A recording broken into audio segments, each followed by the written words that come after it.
Digital toys નિર્માણ અંતર્ગત બાલવાટિકા અને ધોરણ 1 તથા 2ના વિદ્યાર્થીઓ આસપાસના પર્યાવરણના પશુ પક્ષીઓ પ્રાણીઓ શાકભાજી ફળો તથા અધ્યયન નિષ્પત્તિ મુજબના અન્ય ચિત્રો મોબાઈલ ટેબ્લેટ કે જ્ઞાનકુંજ પ્રોજેક્ટ અંતર્ગત શાળાઓને મળેલ સ્માર્ટ પેનલની મદદથી પઝલ સ્વરૂપે રમતા રમતા બનતા ચિત્રને ઓળખે છે અને તેના વિશે વિશેષ માહિતી શિક્ષક દ્વારા મેળવે છે.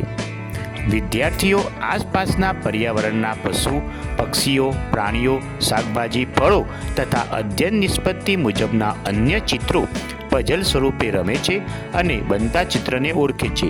આ ઉપરાંત આ પ્રકારના વિવિધ પઝલ કોમ્પ્યુટરની મદદથી તૈયાર કરી તેની પ્રિન્ટ કરી તેના આકાર મુજબના કટિંગ કરી તેના વિવિધ ભાગ પર વિદ્યાર્થીઓ ગોઠવીને ચિત્ર બનાવે છે અને ઓળખ કરે છે.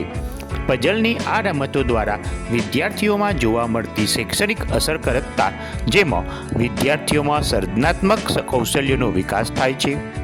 વિદ્યાર્થીઓમાં પશુઓ પ્રાણીઓ પક્ષીઓ ફળ શાકભાજી તથા અન્ય એકમ અનુરૂપ ચિત્રોથી માહિતગાર થાય છે. આ રમતો દ્વારા વિદ્યાર્થીઓમાં જિજ્ઞાસા વૃત્તિ અને તેમની વૈચારિક શક્તિનો પણ વિકાસ થાય છે.